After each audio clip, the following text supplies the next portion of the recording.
Glória a Deus. Graça e paz, querido. Boa noite a todos. A você que está em casa junto conosco, toda a Igreja Batista Central hoje reunida, louvando e exaltando e dando continuidade. Nós estamos dando uma resposta a Deus. Nos reunimos, não presencialmente, mas através das redes sociais, e você também pode compartilhar para o seu amigo, seu irmão, seu parente, para estar abençoando também aquele lá. Então, reúna sua família, vamos cultuar juntos ao nosso Deus. Amém? Vamos começar adorando ao nosso Deus, ao nosso general. Vamos cantar assim. Então você, se você quiser, daí da sua casa, você pode marchar. Fique à vontade. Nosso general é Cristo e por isso que nós estamos felizes e seguros. Aleluia. Vamos cantar.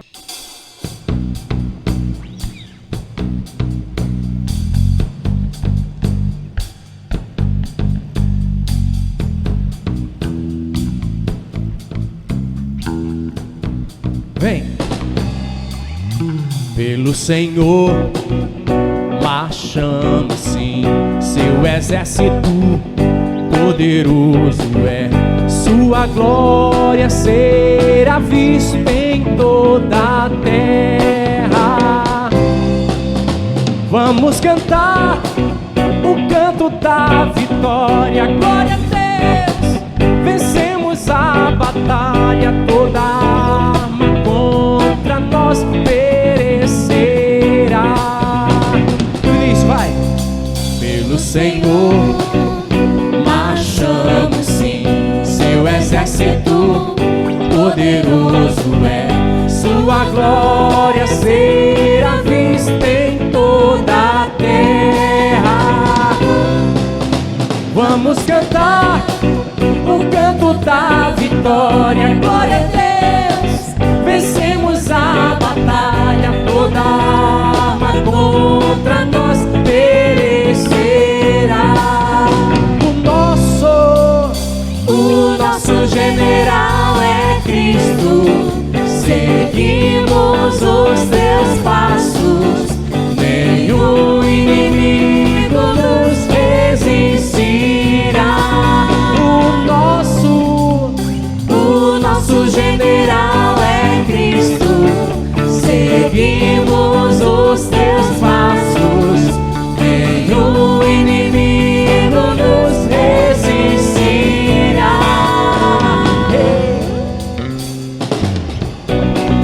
Aleluia. Abra sua boca e declare que o seu general é Cristo Jesus. Aleluia. Cante mais uma vez conosco. Pelo Senhor. Pelo Senhor marchando sim, seu exército poderoso é, sua glória será vista em toda a terra.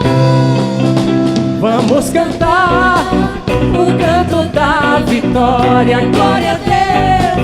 Vencemos a batalha, toda arma contra nós perecerá. O nosso general é Cristo, seguimos os seus passos, nenhum inimigo nos resistirá. Mais uma vez, o nosso general é Cristo, seguimos os seus passos, nenhum inimigo nos resistirá. Pra encerrar, nenhum inimigo nos resistirá.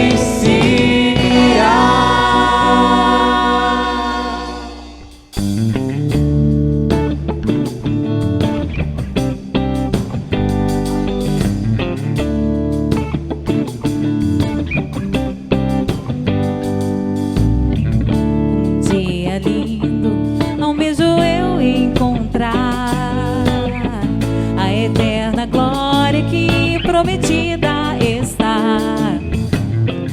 Gozo e alegria posso então eu sentir, pois Jesus Cristo já está por vir. Jesus virá outra vez aqui, Jesus virá. Jesus virá mais uma vez aqui, e todos juntos em um só louvor cantemos. Cantemos todos, Ele é o nosso Senhor. Ele veio ao mundo pra ser mártir da paz. Ele foi tentado e não pecou jamais. A sua vida foi exemplo de amor. Cantemos juntos, Ele é o nosso Senhor. Jesus virá outra vez aqui, Jesus virá. Jesus virá mais uma vez aqui, e todos juntos em um só louvor cantemos. Cantemos todos, Ele é o nosso Senhor. Oh, aleluia, Ele voltará. Oh, aleluia, para me levar. Oh, aleluia, Ele voltará. Oh, aleluia, para me levar. Jesus virá outra vez aqui, Jesus virá. Jesus virá mais uma vez aqui, e todos juntos em um só louvor cantemos. Cantemos todos, Ele é o nosso Senhor. Jesus virá outra vez aqui, Jesus virá. Jesus virá mais uma vez aqui, e todos juntos em um só louvor cantemos. Cantemos todos, Ele é o nosso Senhor. Jesus virá outra vez aqui, Jesus virá. Jesus virá mais uma vez aqui, e todos juntos em um só louvor cantemos. Cantemos todos, Ele é o nosso Senhor. Aleluia! Glória a Deus.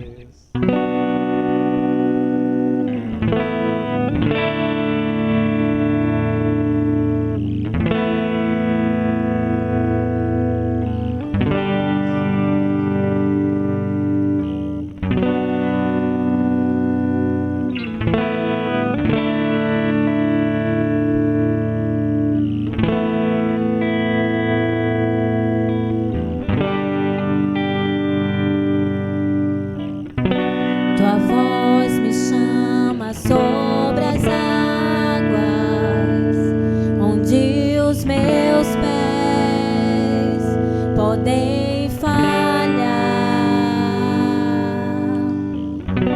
e ali te encontro no mistério, em meio ao mar, confiarei.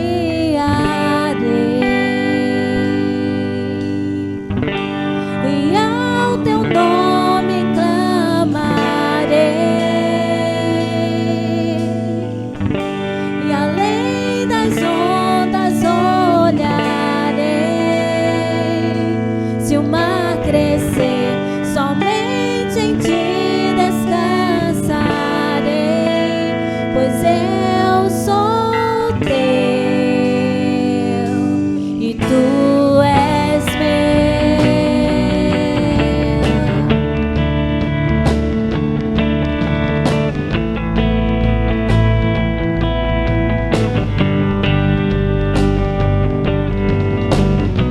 Tua graça cobre os meus temores, tua forte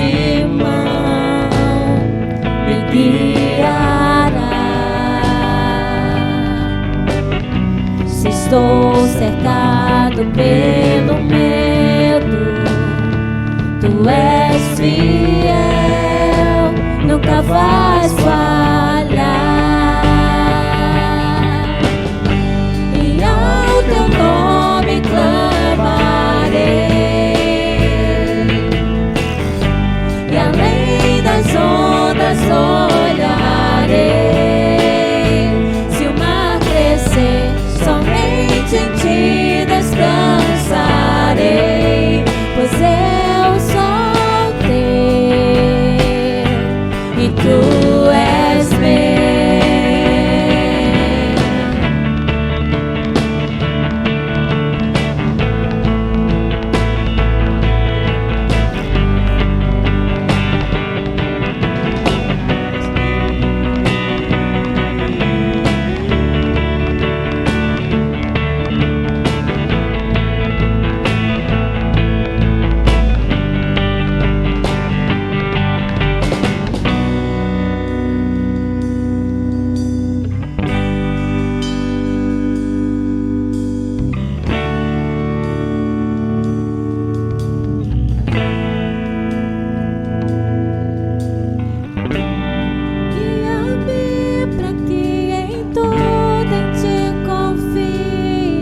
Sobre as águas eu caminho, por onde quer que chames. Leva-me mais fundo do que já estive, e minha fé será mais firme, Senhor, em tua presença. Guia-me para que em tudo em ti confie. Sobre as águas eu caminho, por onde quer que chames. Leva-me mais fundo do que já estive, e minha fé será mais firme, Senhor, em tua presença. Guia-me para que em tudo em ti confie. Sobre as águas eu caminho, por onde quer que chames. Leva-me mais fundo do que já estive, e minha fé será mais firme, Senhor, em tua presença. Guia-me para que em tudo em ti confie. Sobre as águas eu caminho, por onde quer que chames. Leva-me mais fundo do que já estive, e minha fé será mais firme, Senhor, em tua presença.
Graça e paz, amada igreja, estamos aqui hoje para estar mais uma vez orando pela nossa causa, né?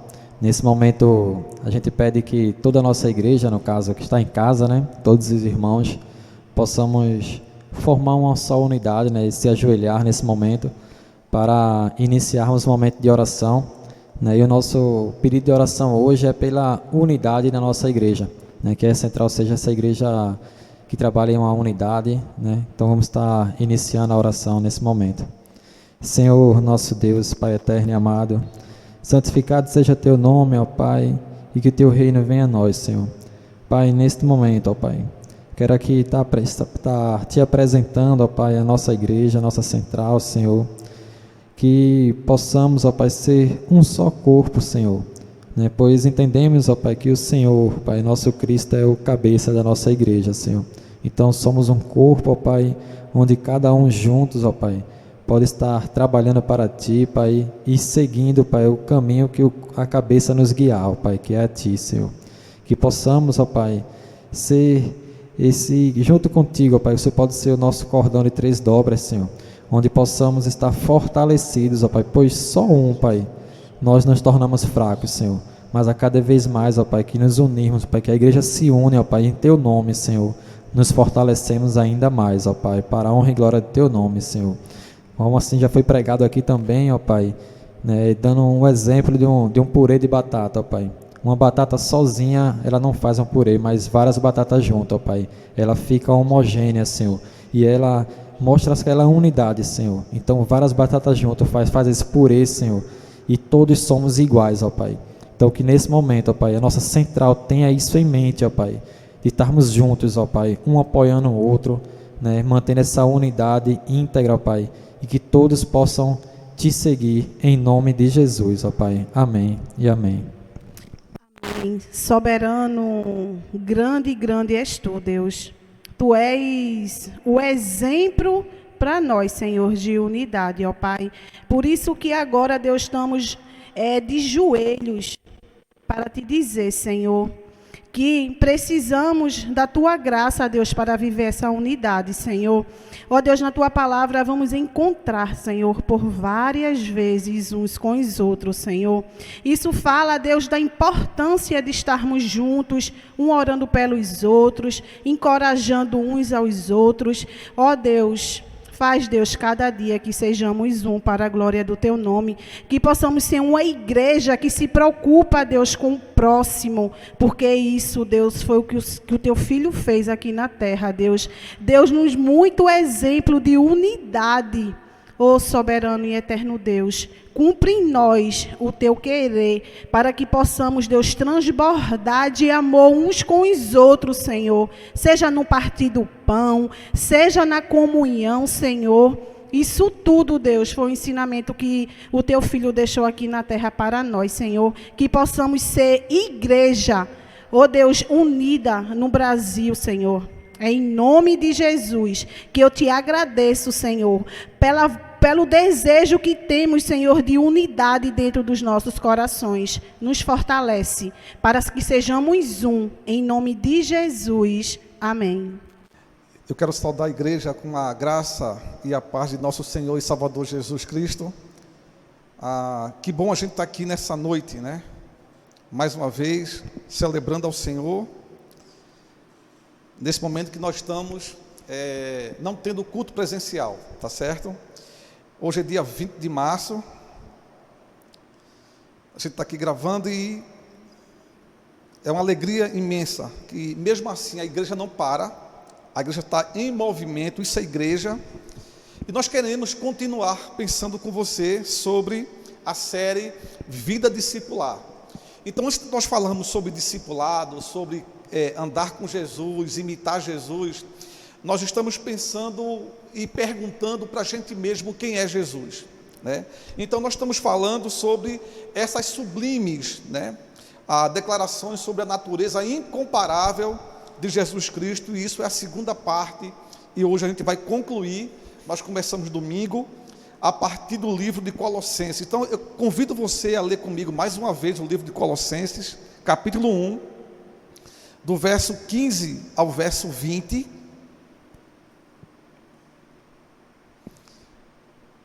Colossenses capítulo 1, do verso 15 ao verso 20, que diz o seguinte: Ele é a imagem do Deus invisível, o primogênito sobre toda a criação. Ele é a imagem do Deus invisível, o primogênito de toda a criação. Pois nele foram criadas todas as coisas nos céus e na terra, as visíveis e as invisíveis, sejam tronos ou soberanias, poderes ou autoridades. Todas as coisas foram criadas por ele e para ele. Ele é antes de todas as coisas e nele tudo subsiste. Ele é a cabeça do corpo, que é a igreja. É o princípio e o primogênito dentre os mortos, para que em tudo ele tenha a supremacia, pois foi do agrado de Deus que nele habitasse toda a plenitude e por meio dele reconciliasse consigo todas as coisas, tanto a que estão na terra quanto a que estão nos céus, estabelecendo a paz pelo seu sangue derramado na cruz. Deus vai ministrar o nosso coração nessa noite. Vai ser nessa noite, manhã, tarde, eu não sei que você está nos vendo, mas muito obrigado por você estar conosco celebrando. E nós vamos orar nesse momento, vamos falar com o Senhor, agradecer a Ele por esse momento que nós estamos aqui. Você está ouvindo, nós estamos ministrando pelos louvores, as orações. Pai, muito obrigado. E a gente é esse sacrifício vivo, santo e agradável, Deus, que nós oferecemos a Ti o nosso culto, a nossa adoração, o nosso louvor. E nós queremos, Senhor, cada vez mais, ó Deus, mais de Ti, Senhor, da Tua presença, para que ao recebermos de Ti amor, isso seja manifestado, ó Deus. Assim como Cristo, Ele está manifestando a imagem desse Deus invisível, nós queremos manifestar esse Cristo vivo, esse Deus invisível, Pai, através do amor, compartilhar virtudes. Muito obrigado, ó Deus. Fala nesse momento aos nossos corações, através de louvores, as orações, que nesse ambiente de adoração, nessa atmosfera envolvente de louvor, o Teu nome seja glorificado, vidas sejam transformadas, haja conversão, Senhor, transformação.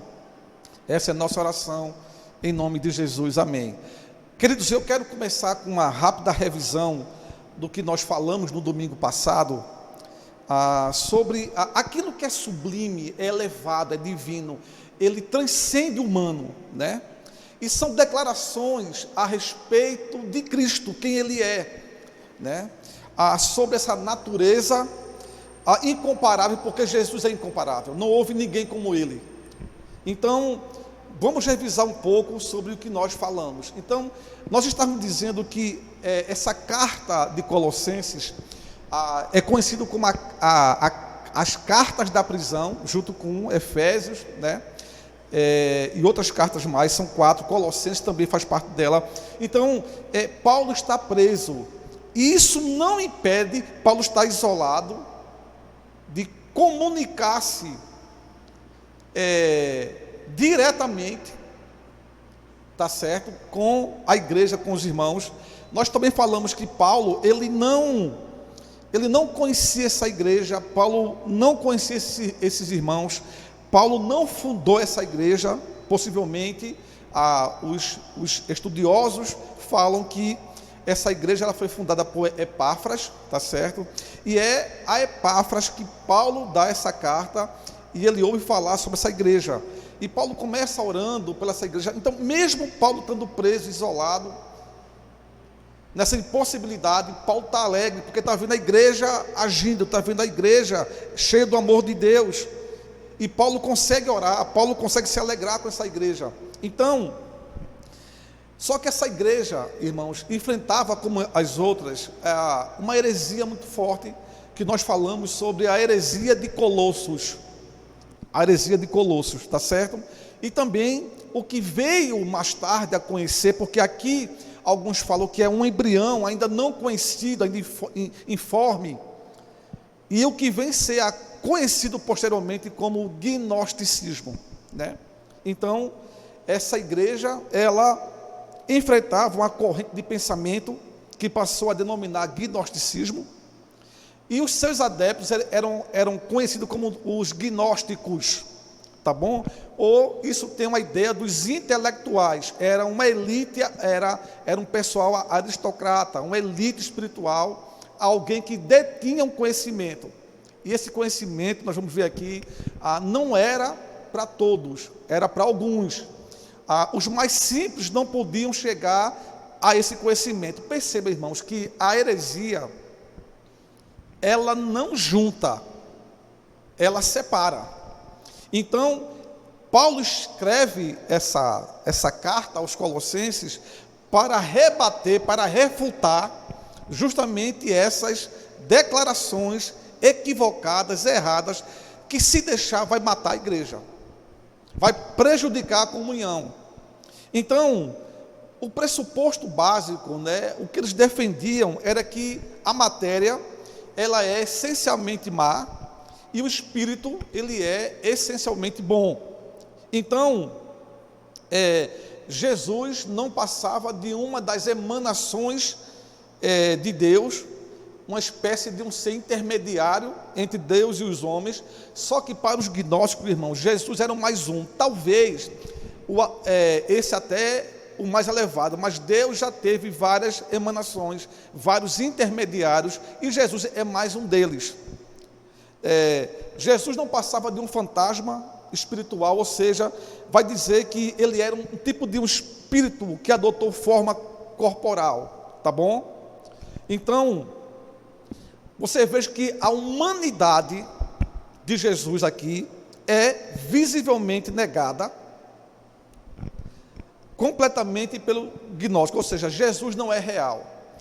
Eles até diziam, irmãos, que nos seus escritos, né, que isso foi descoberto depois, porque por um tempo não havia nada sobre os gnósticos, a não ser a Bíblia, até que foi descoberto posteriormente vários escritos intactos, exatamente como a Bíblia falava desses gnósticos, tá bom? Então, vejam só, eles, nesses escritos dizia até que, em seus escritos, que Jesus ao andar, nem pegada Jesus deixava, porque Jesus não era humano, tá bom? Jesus tinha um corpo aparente, Jesus era uma espécie de fantasma.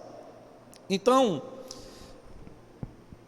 é bom a gente entender, irmãos, que essa carta, quando você for ler, que é uma carta fantástica, e alguns chegam a dizer, uma das cartas mais profundas de Paulo, Paulo não escreveu essa carta no vazio. Paulo está preso, e como talvez aqui está um tédio, aqui não tem nada que fazer, então eu vou escrever alguma coisa. Não foi assim. Essa carta ela foi intencional.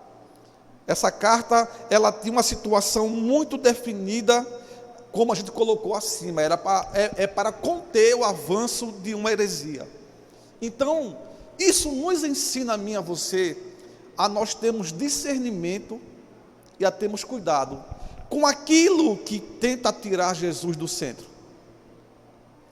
E lembrando também que os gnósticos não queriam se separar de Jesus Cristo. Na verdade, eles queriam juntar uma filosofia, ou várias filosofias, tá bom? Justamente com o Evangelho de Jesus. O que eles achavam que era rude e insuficiente. A salvação, ela é dada não por Cristo, mas por um conhecimento. Então isso é perigoso, isso às vezes é muito sutil, irmãos. Cuidado com tudo que tem Jesus mais alguma coisa, ou que tira Jesus, cuidado com isso aí. Então, mas quem é Jesus? O que Jesus é em si mesmo, né? Então nós vimos que, em primeiro lugar, nós temos aqui 5 ele foi isso que nós separamos. Primeiro, ele é a imagem do Deus invisível, né? O versículo 15, a parte A, fala isso aí para a gente. Ele é a imagem do Deus invisível. Jesus é o eikon. Eikon é imagem no grego, né? Jesus é a expressão exata. Jesus é a manifestação perfeita de Deus. É isso que Paulo está falando. Não, vocês estão equivocados, gnósticos, falsos mestres. Jesus é a manifestação, a expressão exata Porque aí Paulo vai dizer no capítulo 2, verso 9, que em Cristo habita corporalmente, né, toda a plenitude divina. Isso é para refutar justamente essas declarações equivocadas dos gnósticos, né, essa heresia. Então, em Cristo Deus é conhecido e entendido. Então nós vimos isso aí. Jesus é a imagem, Jesus é a manifestação do Deus visível. Então, em Cristo, aquelas pessoas daquela época podiam tocar em Deus. É o Verbo que se encarnou, é o Emanuel, Deus conosco. Mas e hoje, pastor? Hoje eu e você podemos manifestar virtudes. É aquela ideia, irmãos, isso, deixa Deus falar o seu coração. É aquela ideia de que Jesus, quando estava no meio daquela multidão, e quando aquela mulher, que há muito tempo estava com aquela enfermidade, aquele fluxo de sangue,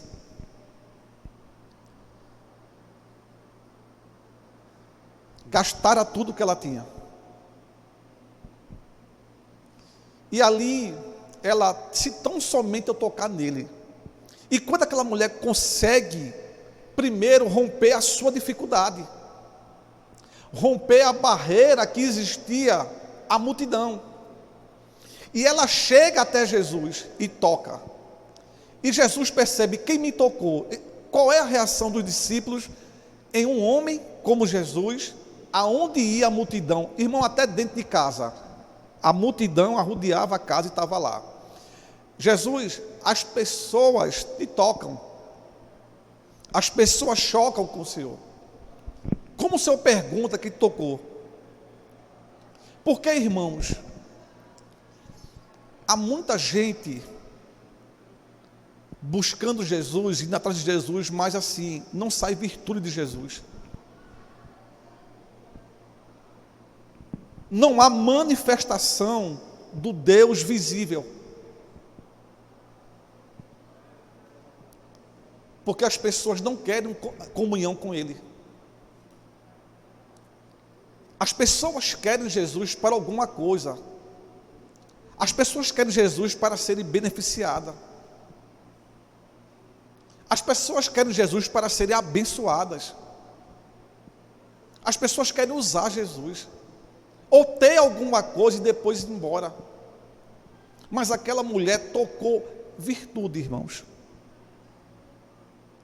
Então, quando a gente recebe de Jesus as virtudes que Ele tem, nós manifestamos isso a outras pessoas. Então, a igreja manifesta o invisível que nós não podemos ver na pessoa de Jesus. A transformação interior, a mudança de como eu era e agora quem eu sou e como eu ajo, e essa continuação é uma mudança de reino, é uma transformação radical de dentro, que as pessoas podem duvidar, mas com o tempo elas vão ver que não é a mesma pessoa, que você agia assim, fazia assim, mas agora naquela situação, como muitos já viram, você age de forma diferente. O que aconteceu? Isso é a manifestação, porque há virtudes de amor, a paciência, olha os frutos sendo visíveis, e aí Deus é glorificado quando a gente dá fruto. Então isso é a manifestação. Então nós manifestamos esse Cristo visível através desses frutos, da transformação do caráter. Então nós dissemos, primeiro, Ele é a imagem do Deus invisível. Então Jesus é a imagem exata desse Deus. Segundo, nós falamos domingo passado, Ele é o primogênito sobre toda a criação. Primogênito é protócolos. Jesus não foi a primeira pessoa criada, porque a ideia de primogênito talvez seja a ideia de o primeiro criado. A ideia aqui no grego não é isso. Prototokos não quer dizer isso, mas quer dizer, não fala sobre uma criação no tempo, algo temporal, algo criado, não quer dizer isso. Ele quer falar sobre título, sobre honra. Por exemplo, Israel é o povo eleito de Deus, que começou primeiro. Fala de uma honra que Israel tem em relação de Deus tem em relação a Israel. Então, o texto quer dizer isso, carrega a ideia de prioridade, superioridade, preexistência e supremacia. Nós estamos falando de algo que Jesus tem supremacia sobre todas as coisas. E não sobre nascimento. Até porque, irmãos, nós aqui falamos que nada do que Deus cria é divino. Se Jesus foi criado, então Jesus não pode ser Deus. No princípio criou Deus os céus e a terra. Os céus e a terra não é divino. A natureza não é divina. Todo ser humano que foi criado à sua imagem não é divino. Nada do que Deus cria é divino. Agora, irmãos, o ser humano, ele até pode pegar as coisas criadas e fazer isso um Deus. Fazer isso um objeto de culto, se render, se prostrar. Por exemplo, você tem a religião animista, o animismo, que é justamente uma religião ou uma crença, que ela concede a cada objeto, o elemento, ou seja, todas as formas da natureza, ou identificáveis da natureza, tais como animais, pessoas, plantas, os fenômenos naturais e outras coisas mais criadas, eles dizem que isso possui alma, e eles reverenciam, eles atribuem a essas coisas uma alma e uma reverência, uma adoração, um culto, para que isso sejam venerados, adorados. Mas Paulo vai falar isso em Romanos, e eu queria ler para você, Romanos capítulo 1, a partir do verso 18, ele diz que, portanto, a ira de Deus, ela é revelada dos céus, com toda a impiedade e injustiça dos homens, que suprimem a verdade pela injustiça. Pois o que de Deus se pode conhecer é manifesto entre eles, porque Deus lhe manifestou. Pois, desde a criação do mundo, os atributos invisíveis de Deus, seu eterno poder e sua natureza divina têm sido vistos claramente, sendo compreendidos por meio das coisas criadas. Então, esses atributos invisíveis de Deus, seu eterno poder, sua natureza divina, eles são claramente perceptíveis pelas coisas criadas. Aí Paulo vai dizer que tais homens, eles são indesculpáveis, porque tendo conhecido a Deus pelas coisas criadas, porque todos nós, irmãos, que viemos a esse mundo já estava criado. E quem fez isso? Não houve um ser humano que fez isso. Nós não cremos num acaso. Nós cremos que tudo veio a existir do que não existia. Nós cremos que Deus chamou a existência para que tudo isso viesse a existir. Então, porque tendo conhecido a Deus, não glorificaram como Deus, nem lhe renderam graça, mas os seus pensamentos tornaram-se fúteis, e o coração insensato deles obscureceu-se. Dizendo-se sábios, tornaram-se loucos, e trocaram a glória do Deus imortal por imagens feitas segundo a semelhança do homem mortal. Olha que coisa! Bem como de pássaros, quadrúpedes e répteis. Então você vê que o ser humano deixou de dar glória, ou trocou a glória de Deus aquele que é imortal, por coisas mortais, adorando objetos que não se movem. E adoraram pássaros, e adoraram, quadrúpedes, adoram bois, adoram vacas e outras coisas mais. Adoradores de cobras, serpentes. E sobre isso, irmãos, nós lemos aqui, esse texto que foi lido agora, que não leu domingo, de Romanos. É interessante porque esse teólogo, Werner de Boer, ele vai falar sobre essa questão da invisibilidade de Deus. Ele gera esse apuro religioso, que é justamente essa angústia, essa falta. Embora na criação há tantos recursos para a nossa sobrevivência, aí água, as plantas, os animais, as frutas, mesmo assim, em relação a essa pergunta, há alguém maior do que eu? Quem criou tudo isso? Então, essas perguntas é sobre esse vazio, é o que falta. E essa busca daquilo que eu não enxergo, ele diz que essa invisibilidade de Deus pode levar o homem a duvidar de Deus e até negá-lo. E diz mais, o Werner, ele vai dizer que as religiões, todas elas no mundo, elas têm intocáveis imagens de Deus, pintadas, talhadas, fundidas, esculpidas, em mármores. Elas são ajeitadas com ideias, com conceitos, às vezes rudes ou nobres. Mas esse tateamento, esse tatear, esse tentar alcançar o transcendente, a inclinação humana para adorar algo maior que ele. Mas o Werner vai dizer que nenhuma dessas imagens, seja elas esculpidas, fundidas em mármores, seja elas rudes ou elas bem artística,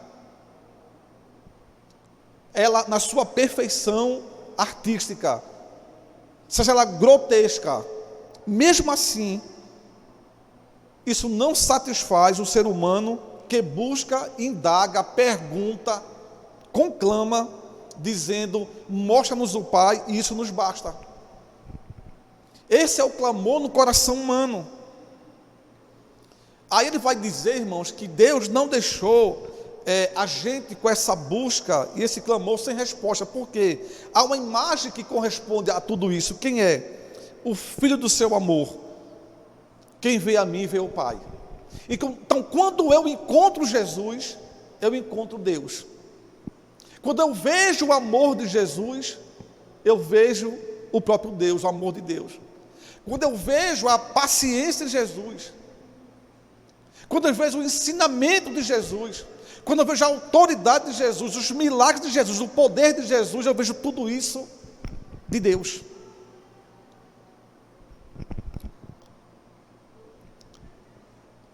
Isso me fez lembrar um texto de Eclesiastes, hoje estudando, aonde o texto fala que Deus fez tudo apropriado em seu tempo.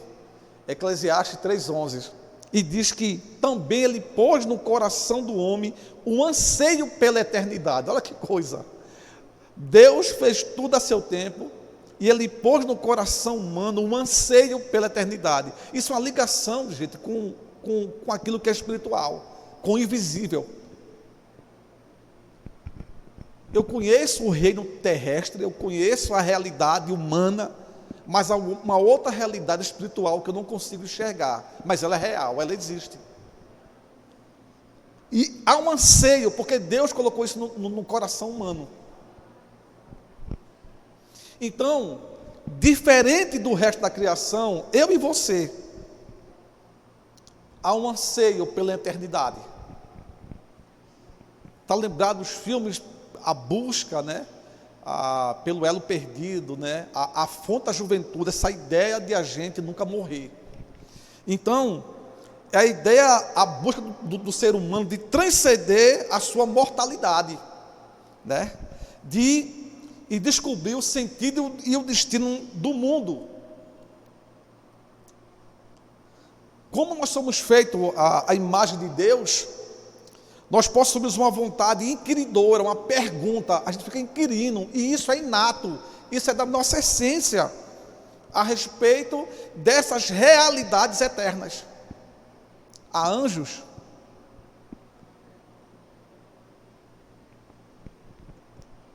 Deus está acima.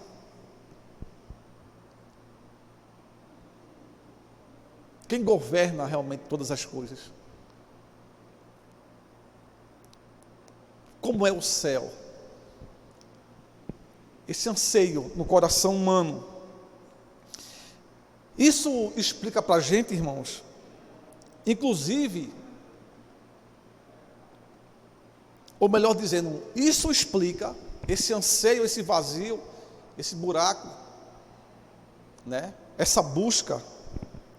Porque ninguém, inclusive Salomão, em todos os seus empreendimentos e realizações, e porque ninguém é capaz de desvendar os enigmas da vida. Salomão dizia que tudo era vaidade, e não satisfeito com tudo que tinha, extremamente rico, dado por Deus, mas mesmo assim faltava alguma coisa, essa conexão com Deus, porque Ele é a fonte de todas as coisas. E eu dizia essa semana, ontem, né, que a gente não pode, irmãos, preencher esse vazio com as coisas lá fora. A gente não pode. Então, quando eu estou falando que Ele é o primogênito de toda a criação, eu quero dizer com isso que Cristo, Ele é o autor da criação, Ele é o primogênito de toda a criação. Deus deu a Cristo um lugar e uma honra que são completamente únicos a Ele, e não mais a ninguém. É por isso que no verso 16 de Colossenses capítulo 1, o texto diz que nele, em Cristo, foram criadas todas as coisas, nos céus e na terra, em Cristo, nele. As coisas que nós enxergamos visíveis e as coisas que nós não enxergamos, sejam tronos, soberanias, anjos, potestades, poderes, autoridade, todas as coisas foram criadas por Ele e para Ele. Ou seja, nós estamos dizendo que a criação, e nós fazemos parte dela, deve render glória a Cristo, porque Ele é o autor de tudo. E em terceiro, irmãos, nós dizemos, domingo passado, que Ele é antes de todas as coisas, e nele tudo subsiste. Nós estamos dizendo com isso que Jesus pré-existe a criação, que antes que Deus falar haja luz, que tudo foi criado, o Pai, Filho e Espírito Santo existiu em perfeita comunhão.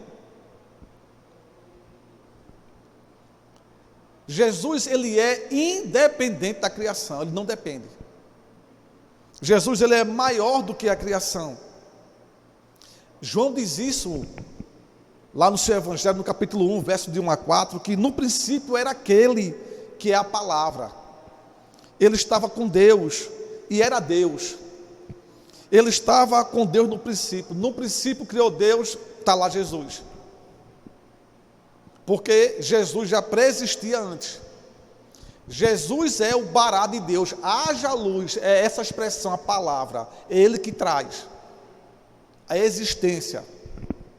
E viu Deus que isso é bom no primeiro dia, e haja isso, Ele traz, isso é Jesus trazendo a existência. É por isso que Ele é a ressurreição e a vida. Eu me lembro de uma mensagem de um pastor. Ele dizia que ele tinha ouvido falar de um outro pastor que, quando Jesus chama Lázaro, né, Lázaro vem para fora, e aquele pregador dizia que Jesus chamou o nome de Lázaro, porque se Jesus chamasse vem para fora, os mortos todos sairiam. Por quê? Pelo poder da palavra que Jesus tem, de chamar e trazer vida.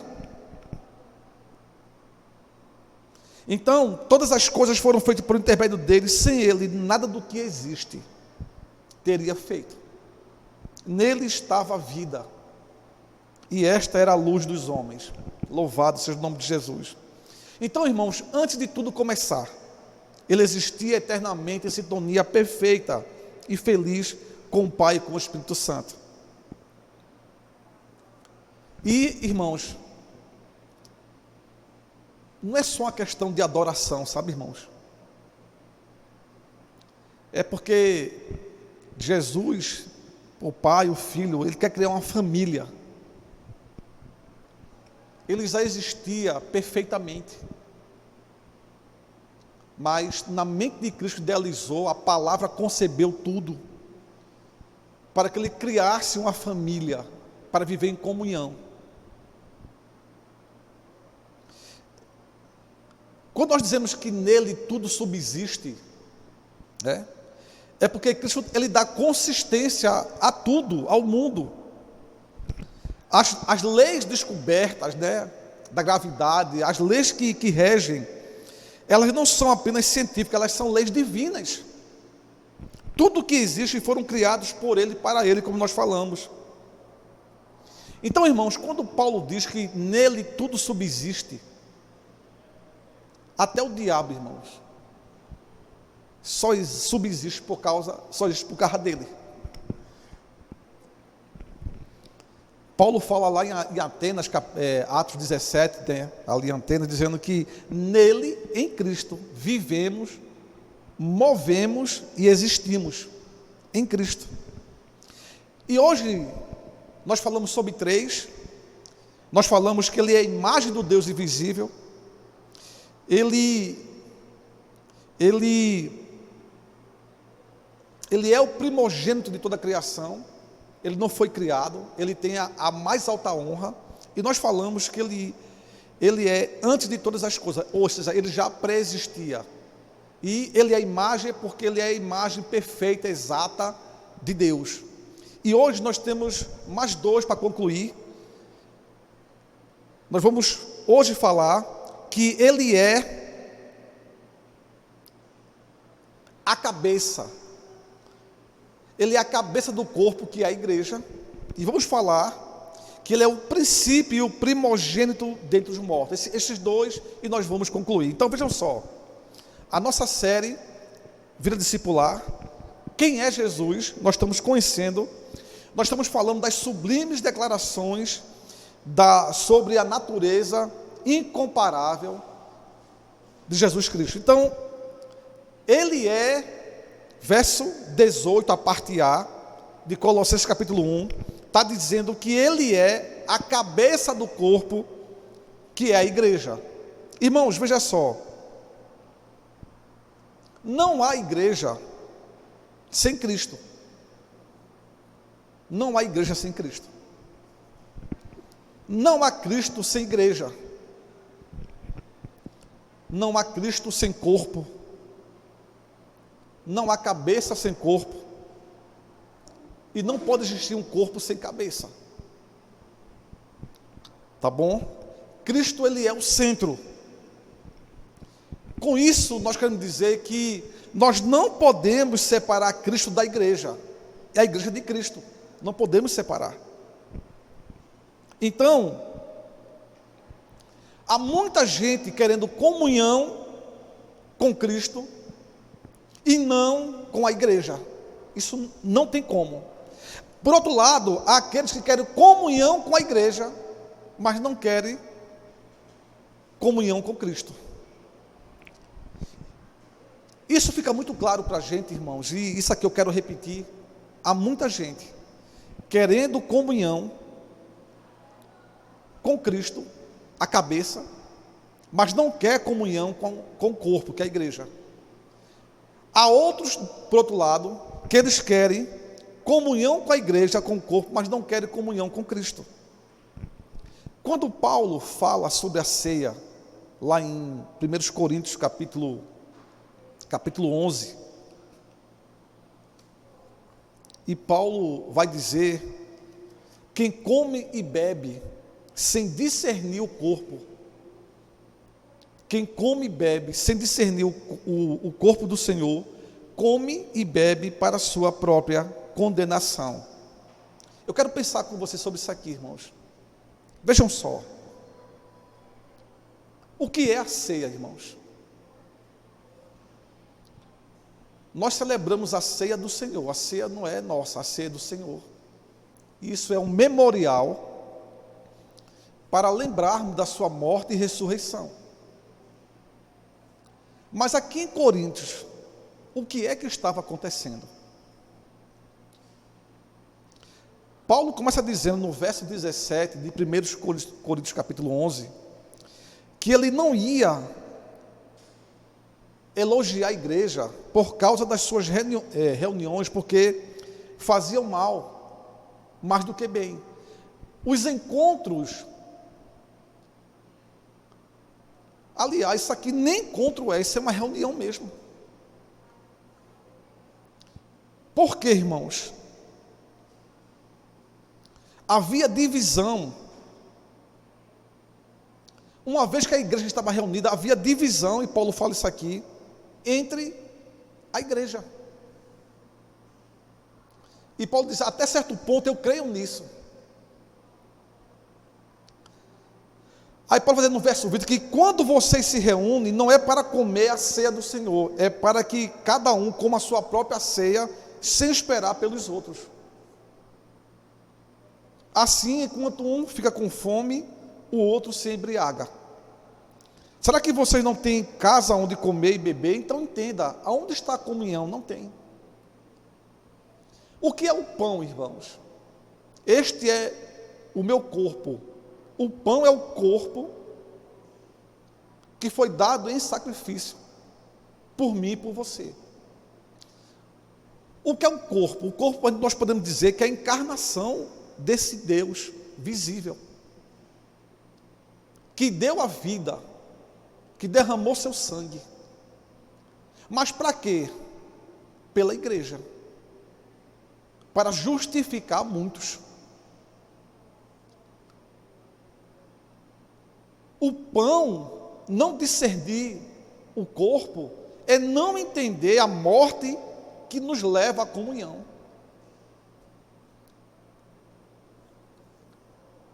Quando vocês se reúnem, a reunião de vocês me faz mais mal do que bem, porque a divisão entre vocês não participam da ceia do Senhor, vocês fazem a sua ceia.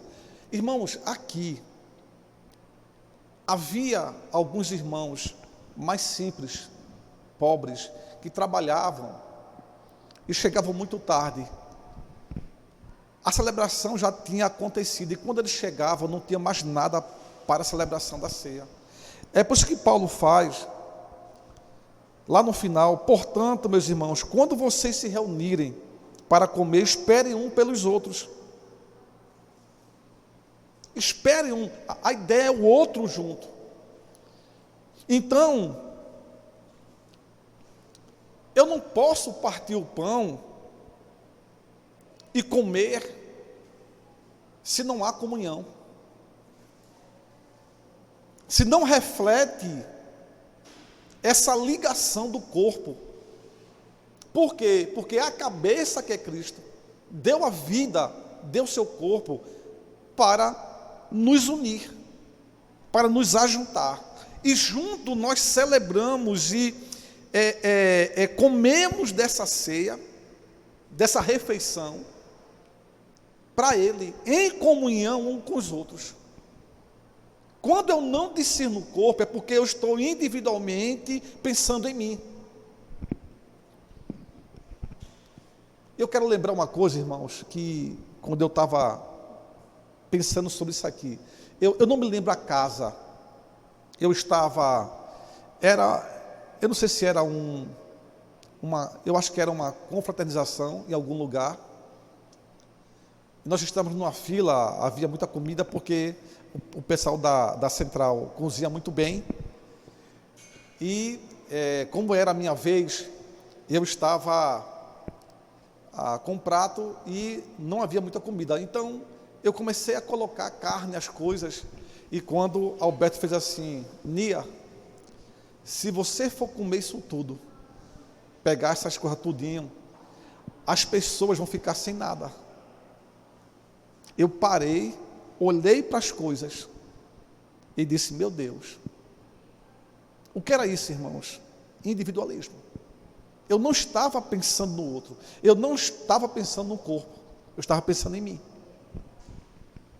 E quando eu penso em mim, o outro não come, o outro, eu não compartilho, eu não partilho do que tem com o outro. Então era isso que estava acontecendo. Então, irmãos, Pedro achava que poderia seguir Jesus sem o outro.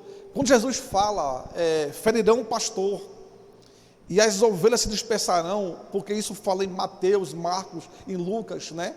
A mesma coisa de forma diferente, vocês todos vão me abandonar. E Pedro diz, ainda que todos te deixem, eu não, porque eu estou aqui para dar minha vida por ti. Você, Pedro, antes que o galo cante, você vai me negar 3 vezes. Então Pedro disse, não, eu sou possível, se possível, eu estou pronto para dar vida por ti.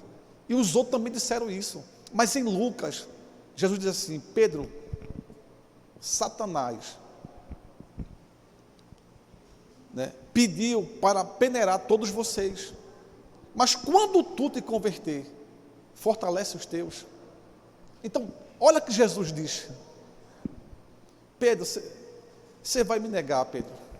Não, eu sou diferente dos outros. Não, não é. Pedro, pensa nos outros. Quando tu te converter, fortalece, Pedro. Porque a gente fortalecido fortalece outros. Mas quando a gente está individualmente pensando na gente, na nossa superioridade, quando nós achamos que nós somos alguma coisa que nós não somos, nós nos perdemos e nos separamos da comunhão.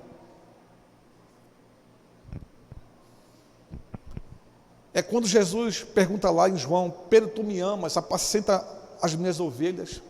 Não tem como Pedro apacentar as ovelhas sem viver essa comunhão. Pedro não pode apacentar as ovelhas distantes, tem que ser um com elas. E à medida que ele cuida, que ele trata, ele está demonstrando o amor a Jesus. Isso é comunhão, irmãos. Comunhão com Cristo, comunhão com o Pai. Estamos fazendo a vontade do Pai. Eu não posso dizer que tenho relação com Jesus se não tenho relação com os irmãos. Cristo não está dividido. Então há uma relação muito profunda de comunhão entre a cabeça e o corpo. Não está dividido. Lembrando que Coríntios veio com essa ideia. Eu sou de Paulo, eu sou de Apolo, eu sou de Pedro. E é isso aí, Cristo não está dividido, irmãos. E alguns se achavam tão superiores que eram de Cristo. Tá bom? Então, entenda, Cristo morreu para nos unir, para a igreja viver em comunhão. Então, a relação da comunhão entre Jesus e a igreja, a cabeça e o corpo, e uns aos outros, é isso que nós estamos falando aqui. A primeira coisa que nós temos é entender aqui sobre ele é a cabeça do corpo, é essa comunhão que há entre a igreja e seu Cristo. O Cristo é a sua igreja. Não tem como haver essa dissociação. E eu não posso dizer que amo a Jesus se não há comunhão com os irmãos. Ou que eu tenho comunhão com os irmãos, mas estou afastado da cabeça. Isso é incoerência. Nós não entendemos isso aí. Ok? A outra questão, que esse texto não fala que ele é a cabeça do corpo, que é a igreja, é que a cabeça, ela dirige o corpo. O oleiro é que forma o barro. O servo é quem obedece o seu senhor. Essa é a relação. Então a igreja, que é o corpo, ela deve viver, se mover de acordo com a cabeça, que a direção vem de Cristo. Então, o pensamento e a ação da igreja deve estar sob o governo e a direção de Jesus, e não do corpo. Quando o corpo quer caminhar sozinho, independente da direção de Deus, de Cristo, ela começa a criar seus ídolos. Ela começa uma divisão. Deixa Deus ministrar o seu coração. É o que aconteceu lá no deserto. Quem é a voz de Deus para o povo? Moisés. Moisés não vem, e aí? Vamos criar uma imagem e dizer aqui, ó aqui, bezerro. Isso aqui é o teu Deus, Israel, que te tirou do Egito. Então, quando eu não sigo a cabeça, quando eu não tenho uma direção de Deus, eu começo a construir meus ídolos. Alguém disse que nós reclamamos dos católicos porque têm seus deuses mortos, né? Mas alguém disse que os evangélicos têm seus deuses vivos, o dinheiro, cantores e outras coisas mais. Idolatramos o poder, o ter, o possuir, o estar aqui. Muitas vezes a ideia de uma igreja grande era só para bater no peito pelo que eu fiz. O que isso vai me render? Eu não vejo a igreja como pessoas que precisam ser pastoreadas e tratadas. Eu vejo números e eu vejo ofertas. Quem dá mais e quem não dá. Então,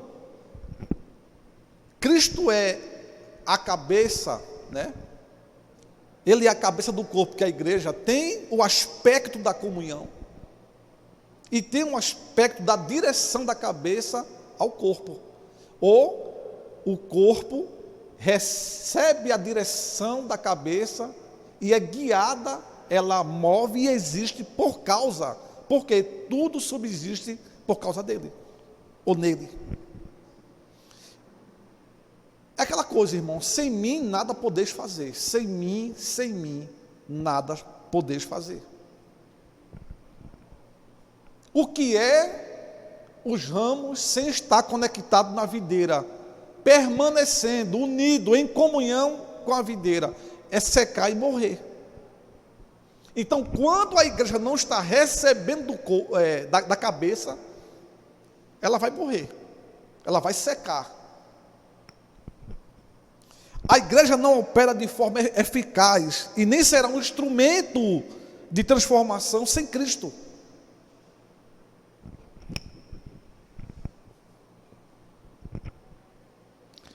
Irmãos, líderes podem ter fundado denominações, mas Cristo é o fundador da igreja. Cabeça fala de fonte, de origem. E a igreja, ela tem sua origem em Cristo. Mas, hoje, há muitos donos de igreja. Há muitos irmãos que querem mandar na igreja, onde Cristo não tem vez. Mas eles não sabem que eles estão perdidos. Isso é individualismo, isso é falta de comunhão. Engraçado porque o texto vai falar aqui que ele nos tirou do império. Quem está no império das trevas quer dominar, quer mandar. E como bem falou o pastor Sidney Costa, somente alguém que ama muito a Cristo, alguém que é fundador da igreja, que ama muito a Cristo, para quando acontecer um aniversário da igreja, se ele é lembrado ou não importa. Por quê? Porque a ênfase não é ele. Mas quando eu me importo, tem que falar meu nome, pelo que eu fiz, pelo que eu deixei de fazer, isso é império, isso é controlador. Eu não entendi. Eu ainda estou nas trevas. Não houve uma transformação de mente. O corpo age, mas é a cabeça que comanda o corpo. Todos os movimentos e ações do corpo procedem da cabeça.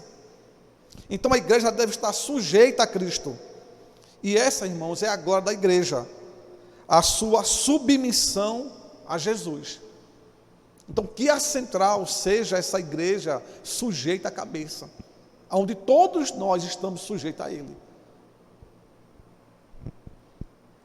E ela, o corpo, né? A igreja só tem vida por causa dele, por causa da cabeça. Cristo é a fonte, é a origem de tudo. Paulo fala em Efésios que todavia Deus, que é rico em misericórdia, pelo grande amor com que nos amou, deu-nos vida com Cristo quando nós estávamos mortos, ainda mortos, nos nossos delitos e pecados, né?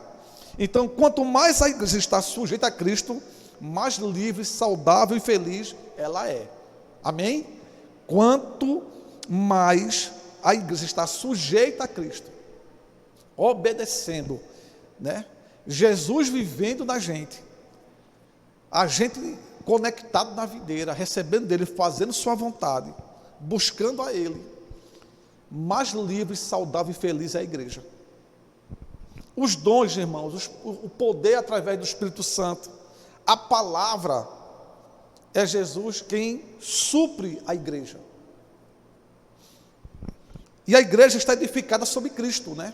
Não é sobre Paulo, pastor.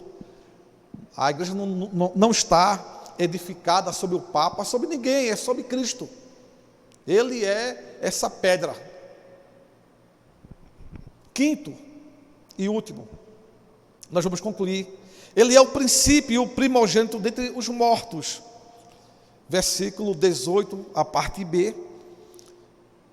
Quando ele termina dizendo que ele é a cabeça do corpo, que é a igreja, ele vai dizer que ele é o princípio e o primogênito dentre os mortos, para que em tudo ele tenha supremacia. O que é isso? Nós queremos pegar aqui, não a ideia do princípio e o primogênito dentre os mortos, é porque Cristo venceu a morte. É por isso que nós cantamos, porque ele vive. Eu estou até ouvindo você aí falar, porque ele vive, eu posso crer no amanhã. É isso que nos dá esperança. Ele está vivo. Cristo é o vencedor da morte. A ressurreição de Cristo, irmão, é a razão da existência da igreja. Se Cristo não tivesse ressuscitado dentre os mortos, não haveria igreja. E em 1 Coríntios capítulo 15, há uma coisa fantástica sobre isso. Porque alguns estavam dizendo dentro da igreja, olha que coisa, isso é uma heresia, isso é um falso ensino, que os mortos não ressuscitam. Olha que Paulo fala, 1 Coríntios 15, a partir do verso 12 até o verso 22. Ora, se está sendo pregado que Cristo ressuscitou dentre os mortos, olha, se nós pregamos que Cristo ressuscitou dentre os mortos, como alguns de vocês estão dizendo que não existe ressurreição dos mortos. Se não há ressurreição dos mortos, nem Cristo ressuscitou, e se Cristo não ressuscitou, é inútil a nossa pregação, como também é inútil a fé que vocês têm. Ou seja, tudo isso aqui que nós fazemos é inútil, irmãos. A gravação, o pessoal está aqui, a equipe cantar, tudo isso aqui é inútil. Esse lugar, os irmãos ter comprado, nada disso aqui tem sentido. Por quê? Porque Cristo não ressuscitou. Isso é a base, o fundamento da fé cristã. Mais que isso, seremos considerados falsas testemunhas de Deus, pois contra ele testemunhamos que ressuscitou a Cristo dentre os mortos. Mas se de fato os mortos não ressuscitam, ele também não ressuscitou a Cristo. Pois se os mortos, e se Cristo não ressuscitou, inútil a fé que vocês têm, e ainda estão em seus pecados. Nesse caso, também os que dormiram em Cristo estão perdidos. Se é somente para esta vida que temos esperança em Cristo, só aqui, nós somos de todos os homens os mais dignos de compaixão. Aí ele conclui, mas de fato Cristo ressuscitou dentre os mortos, sendo ele as primícias dentre aqueles que dormiram, visto que a morte veio por meio de um homem, ou de um só homem, também a ressurreição dos mortos veio por meio de um só homem, que é Cristo. Pois da mesma forma como em Adão todos morreram, em Cristo todos serão vivificados. Então Paulo vai dizer que muitos viram, até ele, mais de 500 pessoas viram Jesus ressurreto. Então, irmãos, a ressurreição de Cristo prova que existe uma nova vida disponível para o seu povo, para a igreja.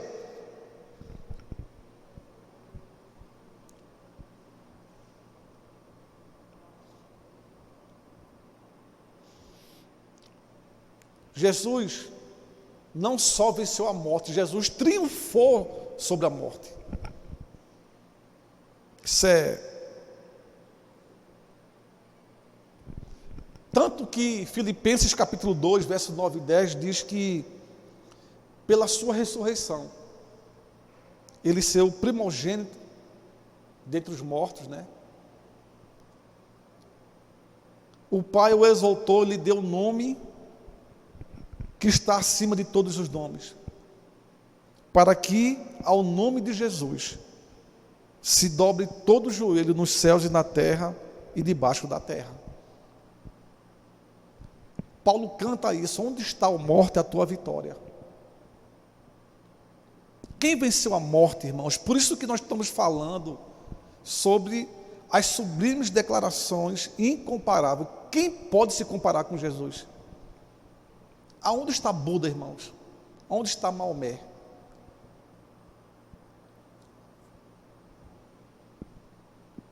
Onde está Confúcio? Ou qualquer líder religioso aí, onde está? Sepultado. Mas aonde está o nosso Jesus? À destra do Pai, vivo. Ou como diz o Matuto, vivinho da Silva. Ele está vivo. Ele vive em mim. Eu quero concluir, irmãos. Quem é Jesus?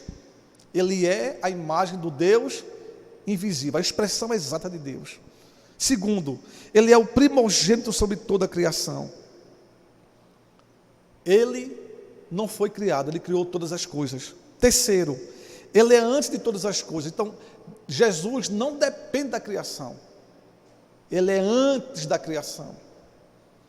Quarto, ele é a cabeça do corpo, que é a igreja. Nós falamos sobre a comunhão que há entre a igreja e Jesus, Jesus é a sua igreja. E também a comunhão entre a gente. E outra coisa, a relação que existe de que a igreja, ela está sujeita à cabeça. A cabeça domina, direciona, mas ela domina nesse governo de amor.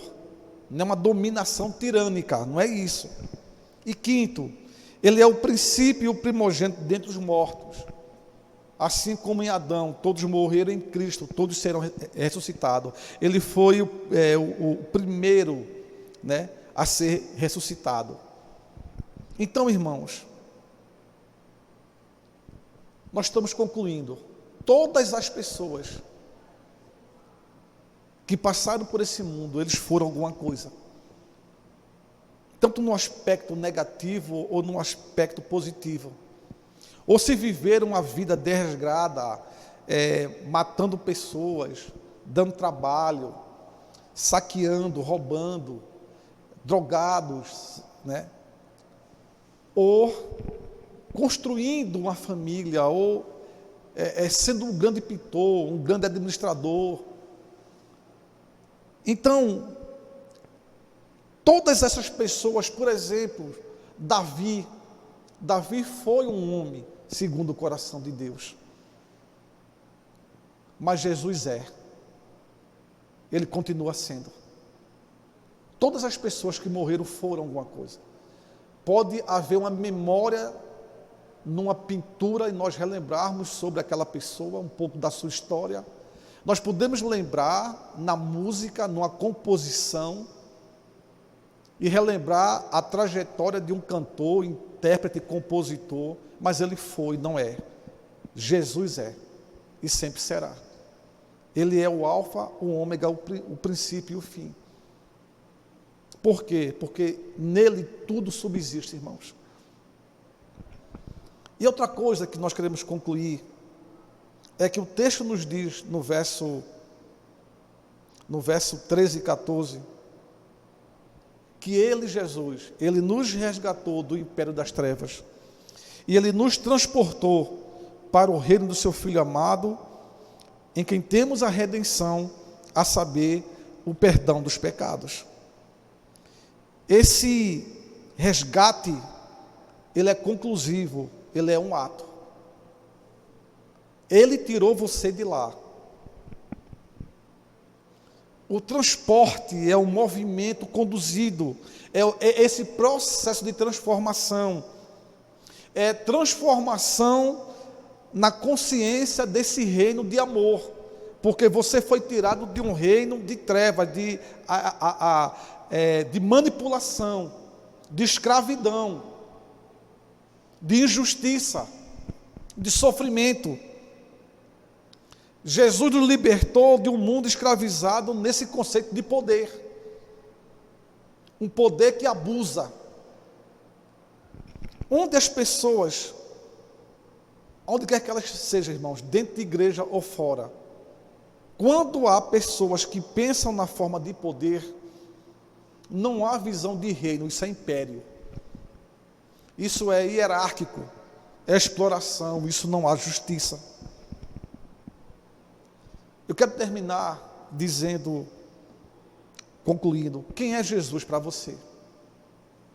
Paulo, ele nos chama para que essas 5 declarações, Ele é,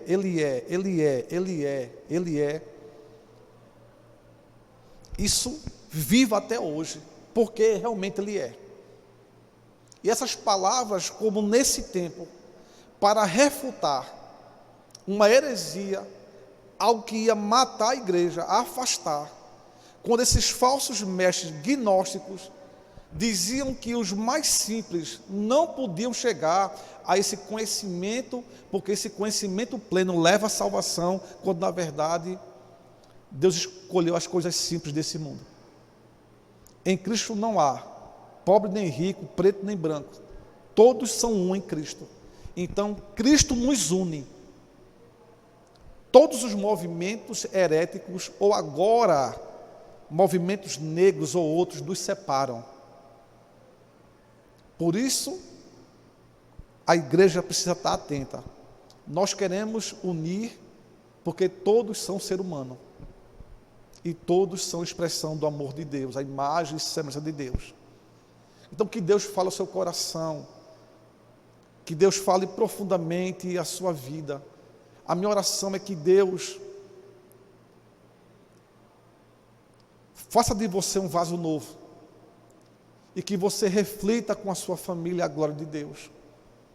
Que a sua esposa, o seu esposo, eles sejam cada vez mais tocados pelo Senhor, e que vocês produzam vida a outras pessoas, esperança, vocês sejam modelos, famílias modelo, porque é isso, irmãos, que Jesus está fazendo em nós.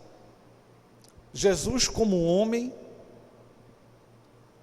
é essa relação, esse modelo que nós devemos ser como Jesus. Esse é meu filho amado em quem eu me comprazo. E como Deus, nessa divindade, em tudo ele se sujeitou a Deus, obedeceu a Deus. Nós participamos, das coisas divinas, mas nós não somos Deus. E não é essa a ideia, nós apenas queremos ser como o nosso mestre, não maior do que ele. Nós queremos exalar esse bom perfume de Cristo. Então a minha oração é que você exale esse bom perfume. Quando você receber mais do Senhor, buscar o Senhor de todo o seu coração, quando você cada vez mais andar com Ele, estiver conectado com Ele, você recebe dele virtudes, deixa as pessoas tocar em você e deixa essas virtudes sair, mas nunca esqueça de reabastecer nele.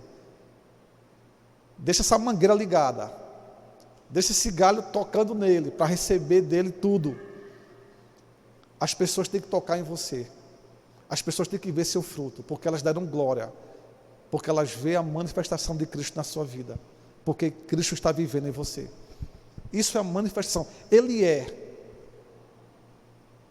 Então deixe Cristo ser em você, deixa Ele viver em seus filhos, na sua vida, deixe Cristo viver nas suas impaciências, Deixe Cristo viver nos seus conflitos. Deixe Ele viver, porque Ele é. Ele é amor. Ele é paciente, Ele é bondoso. Quero orar por você. Pai, em cada casa aqui desse momento, essa palavra está chegando. Eu quero abençoar esse lar, essa família. Como ministro do Evangelho, Senhor, que a Tua paz, que as Tuas consolações, Senhor, que o doce Espírito Santo leve transformação e mudança de mente, mudança de reino. Essa saída dessa escravidão, Senhor, liberta no nome de Jesus. Desfaz toda a obra, para que cada um de nós possamos receber da fonte que é Jesus. E nunca pararmos de buscar na fonte, de dependermos da fonte, de nos sujeitarmos a essa fonte, Senhor, de recebermos a direção da cabeça que é Cristo. Te amamos, Jesus, e te queremos.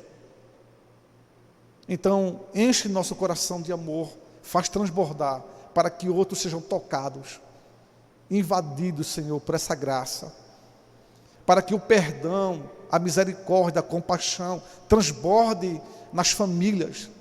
Eu não peço só para essa igreja, mas por todas aquelas, Senhor, que amam o Teu nome, que invocam o Teu nome. Deus, salva, não pelo que eu digo, mas pela Tua palavra. Senhor, nesse momento agora, o Ministério da Ação Social está preparando uma sopa.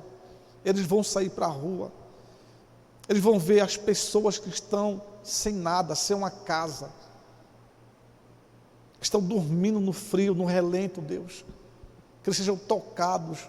É muito mais do que uma comida, mas a comida que fortalece o coração, não só o corpo físico, é a palavra que alimenta o espírito, é a palavra que transforma o ser, que traz renovação, Senhor, que é a Tua palavra. Em nome de Jesus, obrigado pelos ministérios da igreja, pela liderança, por cada membro, do pequeno ao grande. Senhor, nos enche do Teu amor, derrama virtudes sobre a central, espalha por todas as igrejas, Senhor. E nesse momento onde nós estamos gravando, onde nós não podemos nos reunir, mas nós somos a igreja, e a igreja está em movimento. Por quê? Porque Tu és. Senhor, abre nossa visão e nos faz trazer as coisas novas, ainda não visíveis, tornando-as visíveis, para que em tudo o Senhor tenha supremacia e as pessoas sejam alcançadas. Elas têm um encontro contigo, não um encontro conosco, é o encontro que está em nós, no nome de Jesus. Amém e amém. Deus abençoe sua vida, seu coração. Amo vocês, fique na paz de Jesus.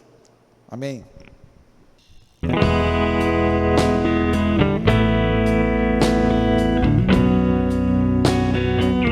Aleluia. Jesus Cristo é o motivo da minha canção. Outra razão eu não tenho para cantar. Oh, a melodia vem dele, a minha vida está em Deus. Jesus Cristo é o motivo da minha canção. Vamos cantar mais uma vez?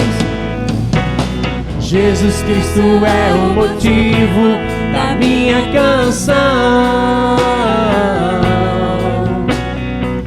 Outra razão eu não tenho para cantar. Oh, a melodia vem dele, a minha vida está em Deus. Jesus Cristo é o motivo da minha canção. Todos, muitas razões, vamos lá.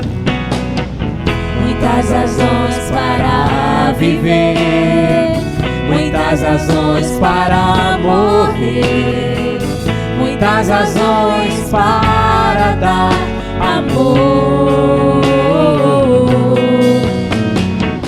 Nem sempre se sabe os porquês, a vida passa com rapidez.